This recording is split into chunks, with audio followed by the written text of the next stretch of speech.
Yeah,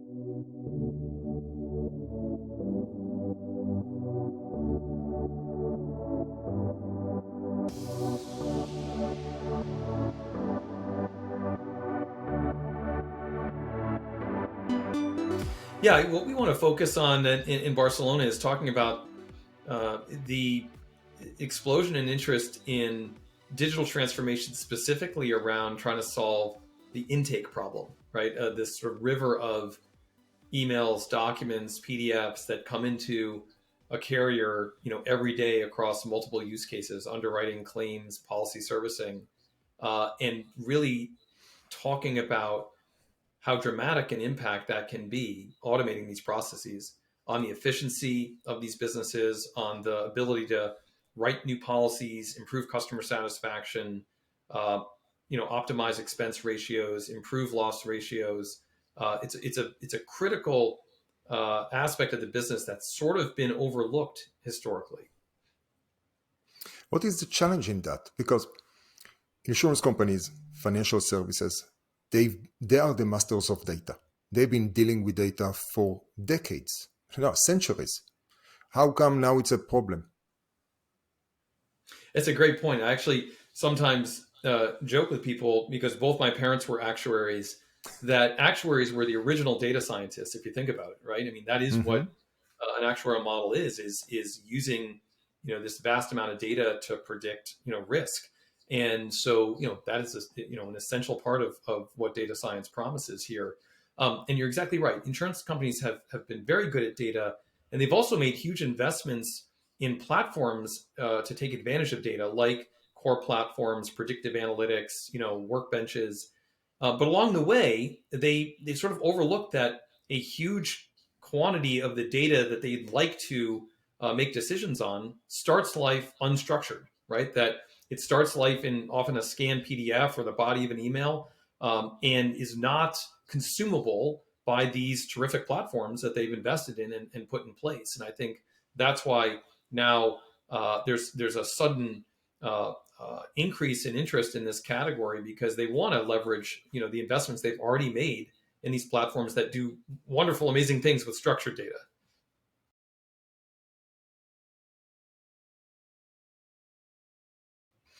Okay, so Tom, first of all, thank you very much for joining the episode. So far, I think that can be the teaser, because somehow we jump directly into Barcelona and the deep end of the pool and talk about unstructured data. And as I said like a second ago, sort of the teaser of what we're going to talk about. Can you make a quick introduction about yourself, about your company, and what are the services that you provide, which you already hinted on, to the insurance industry? Yeah, so I'm Tom Wilde, the CEO of Indico Data. I've been with Indico Data for over 5 years. I joined the company to help the founders who had created this amazing core technology around intelligent intake plug it into the market, right? So what would the business model be? What would the product experience be? What would the go-to-market be? And how would we grow this into a business? What was interesting is the founders of Indico, are really generational talents in natural language processing, deep learning, generative AI. In fact, two of our founders contributed to the primary research that became GPT eventually. It was a paper called DC GANs, written by Alec Radford, who was one of our founders. So we've been operating with large language models, for 8 years at Indico, and have deep roots in what is now, what feels like all of a sudden this, incredible interest in GPT and large language models. It's become a household set of vocabulary now. Mm-hmm. I think that if you go on the website, you still see on one of the graphics there, ChatGPT, no, not ChatGPT, GPT-2 layer. Yep. But it's, that's right. Yeah, it's very interesting to see also in terms of companies and how they mature and approach that. You have the technical founders, and then they are bringing a professional CEO to help them to work within the industry. So how long have you been in the insurance industry? Yeah, it's a very accurate point. I've made a career of pairing with very technical founders who have achieved, some kind of disruption or breakthrough, and helping them craft that into a business. My passion is product first and foremost, and Mm-hmm. secondly, go to market. So sales and marketing and pricing and all the things that you need to do to make it a solution that can be acquired and deployed by a major enterprise. I've been in the content technology space for 25 years. So I started my career on the internet search side of things back in the early 2000s, and then moved into enterprise search, enterprise video, enterprise content technology before joining Indico.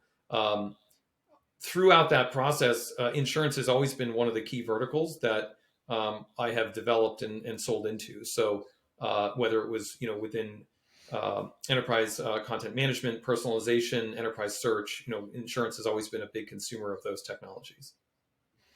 And I love that. And I will need to give a shout out to Scott Ham, that is the CEO of Pinpoint. And I think it's this a very similar structure where you have a brilliant founder and your founders that dealing with deep technology, understanding data, AI, etc., and then bringing in a CEO that will help them to find that product market fit and accelerate the growth of the company so it will make sense for the insurance.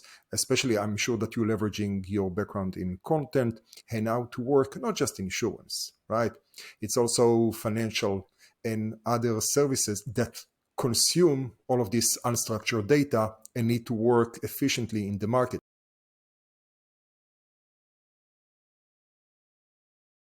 What does it mean, unstructured data?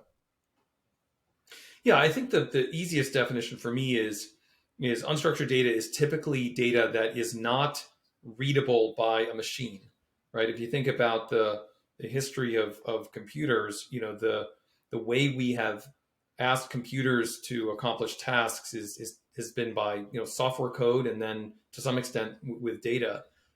And now with the arrival of deep learning, we really Mm-hmm. teach the machine by example, and increasingly with technologies like GPT, our programming language is just English, right? We can write prompts and it will do things. So for me, the big dividing line between unstructured and structured is that line, right? An unstructured piece of data typically is not readily machine readable. It's a scanned PDF, which is obviously an image.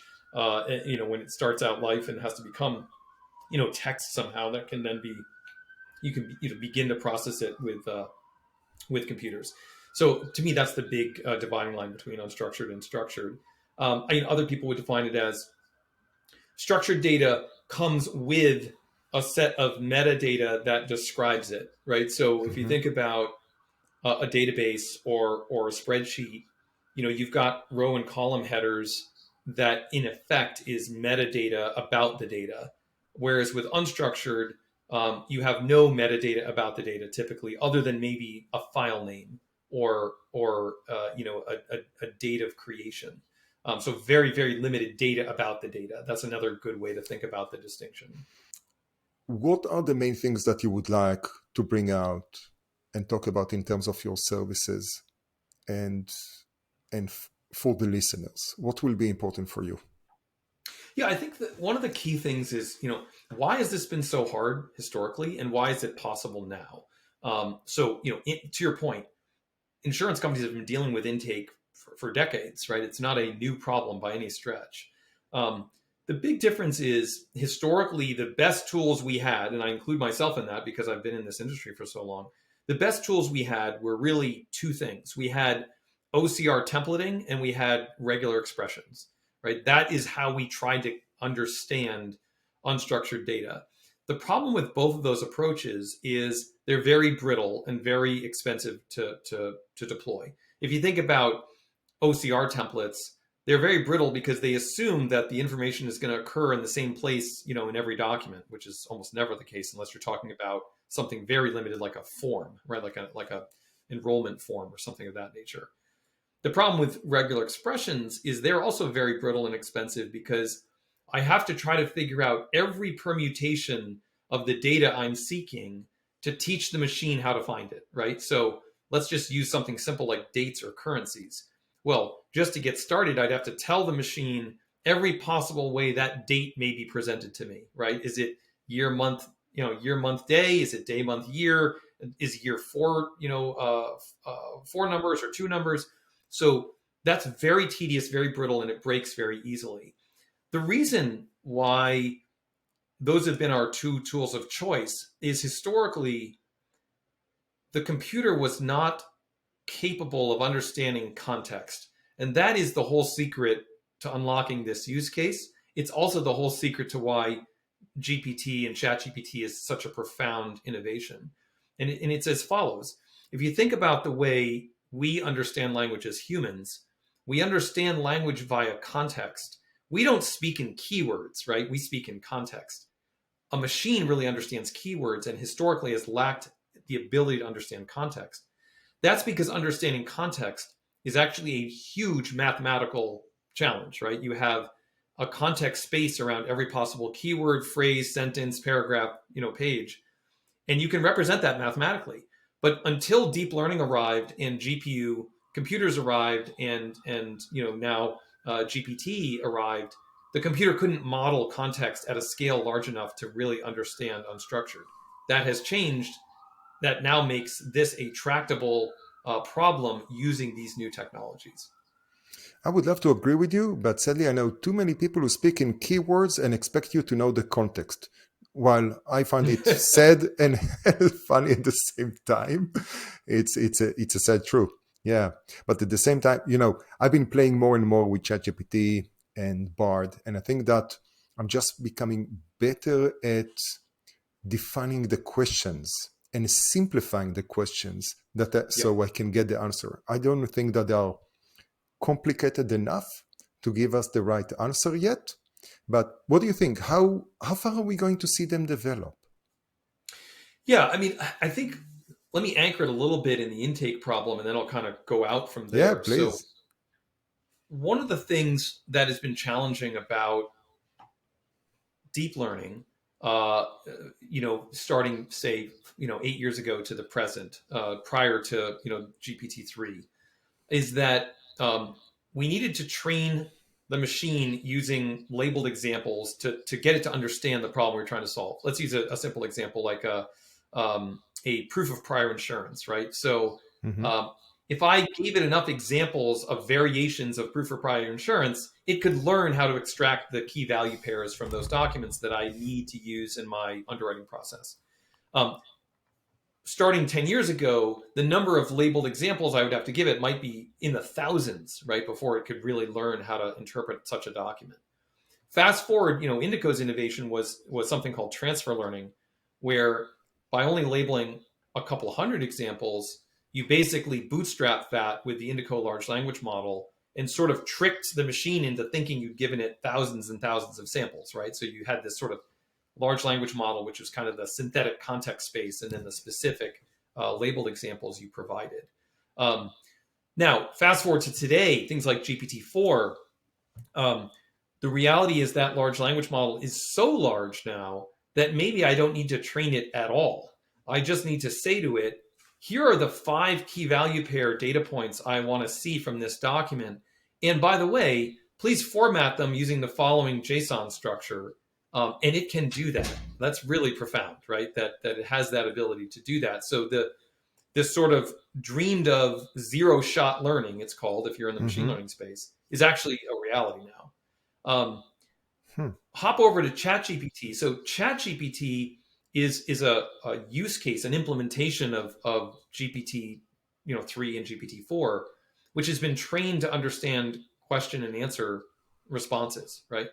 And I think that the secret that a lot of people don't realize is that thousands and thousands of people have curated ChatGPT to enable it to perform that question and answer capability both effectively and frankly safely, right? Because they also want to prevent people from using it for illicit things or bad things, and having it behave in a way that is antisocial or inappropriate. So it has been trained on a series of prompt sequences to understand how to do the question and answer pairing. Prompting the right way to think about prompting, and I sort of touched on this earlier in our conversation, prompting is just a new form of software programming, if you think about it, right? If you think about the history of software programming, it went from something very, very complex. If you go back to the early days of COBOL and Unix, it became easier with the arrival of things like Visual Basic and C Sharp, which sort of abstracted parts of the programming language, to even things like low code programming, building blocks and capabilities. To today, I can program software using English, right? I can simply Hmm. ask it to do something in plain English. That's really profound. Yeah, basically, we created new levels of compilers without calling them compilers. If early on you talked Absolutely. about, you referred to the to assembler and understanding, okay, can we actually grab that and know which register to give that specific bus or whatever Right. instructions, going up to more, you went through COBOL, Fortran, or even let's say Pascal. And when we had for Pascal, what was it, the virtual one, Delphi, I think it was the Hmm. virtualization of it. You mentioned the virtual basic, which is same but different. And nowadays, yeah, we just need to know how to ask the machine to provide the machine simple instructions in English. So it will Yeah. start build that, translate it to the right code that later on the machine itself will understand. A different machine, or is it running on the same machine? But did you play with AutoGPT? Somewhat. We don't have it inside our stack today, but we have played with it somewhat. Yeah. Yeah, it's interesting that it runs on your own machine and gives a little bit of, let's call it, individual automation and empowering the individual to work a little bit better. But this Yeah. entire concept is fantastic. It's going to take us to new frontiers, in my opinion, especially in terms of how we think and how we break problems so we can build new stuff. And of course, complexity will follow.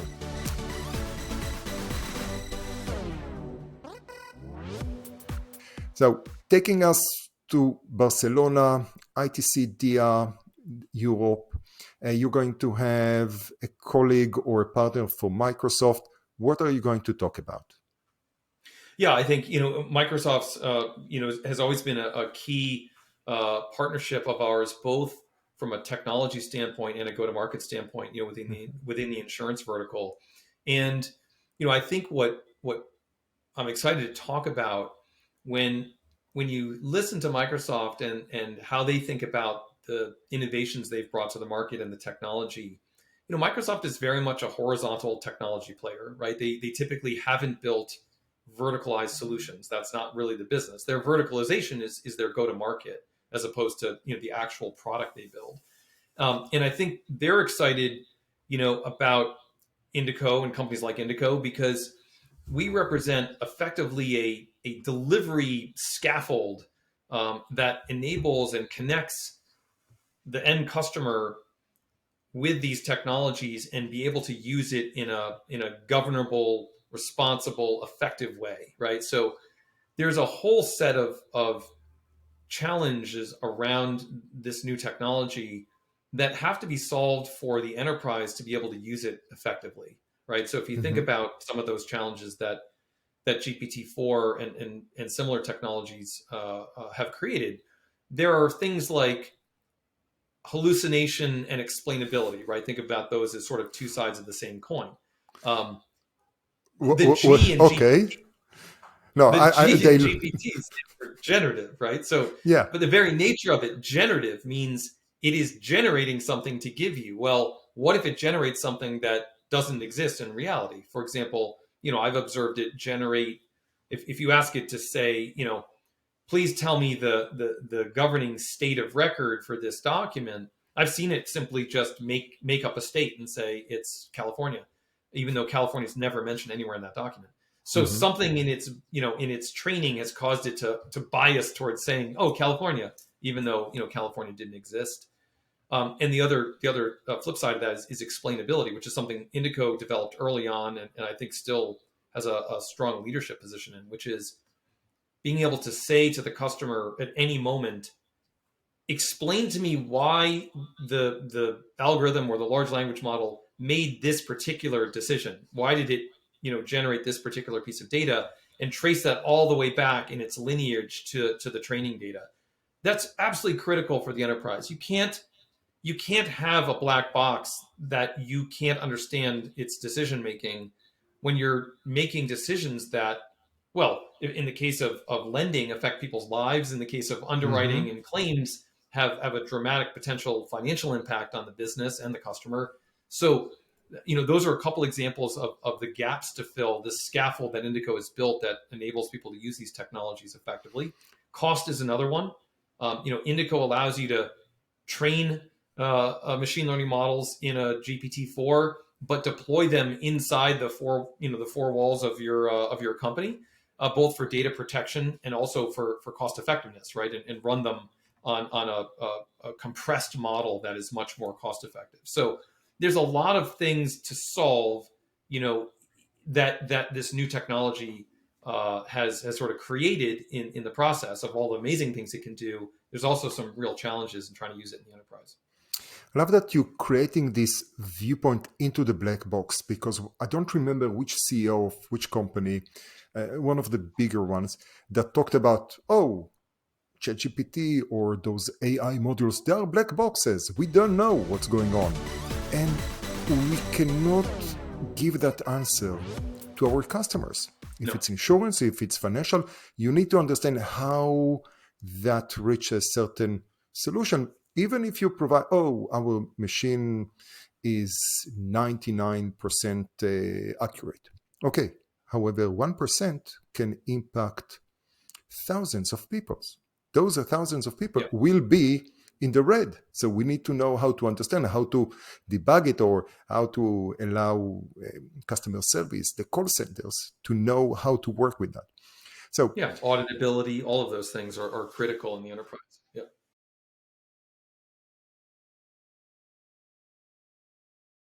Can you share with us a use case, how customers using you, so people can sort of anchor it or concrete it to a real example?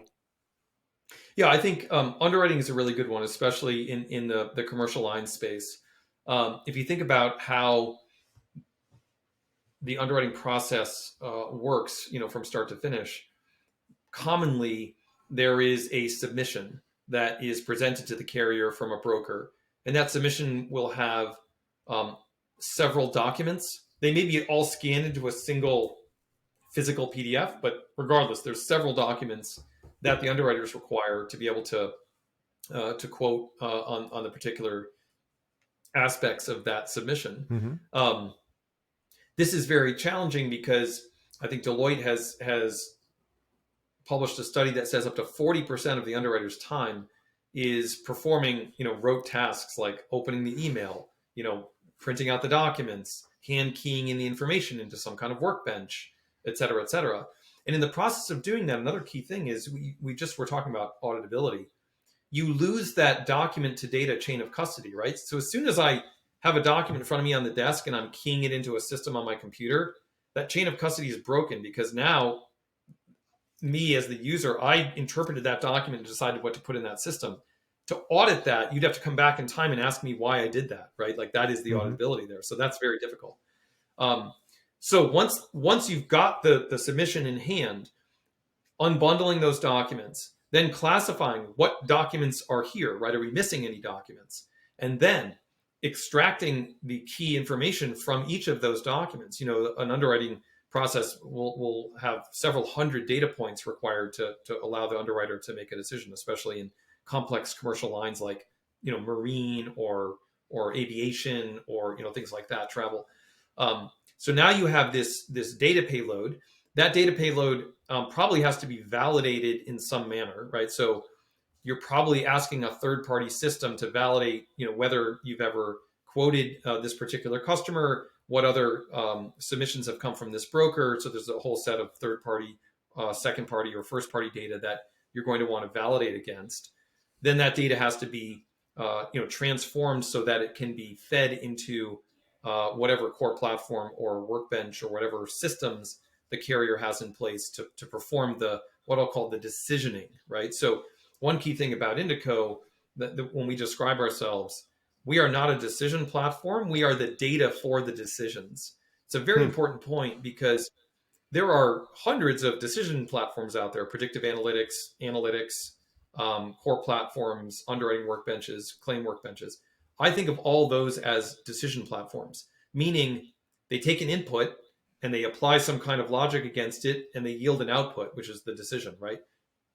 Writ large, should we underwrite this risk? And if so, at what price, right? Those are two very critical decisions in the underwriting process. But both of those decisions rely very heavily on good data, right? So without the data, I can't make those decisions. So that's a very tangible example of digital transformation of the underwriting process, which is to go from an unstructured submission, turn it into structure, feed it into a decision system, and then get an outcome, right? Which is typically a quote.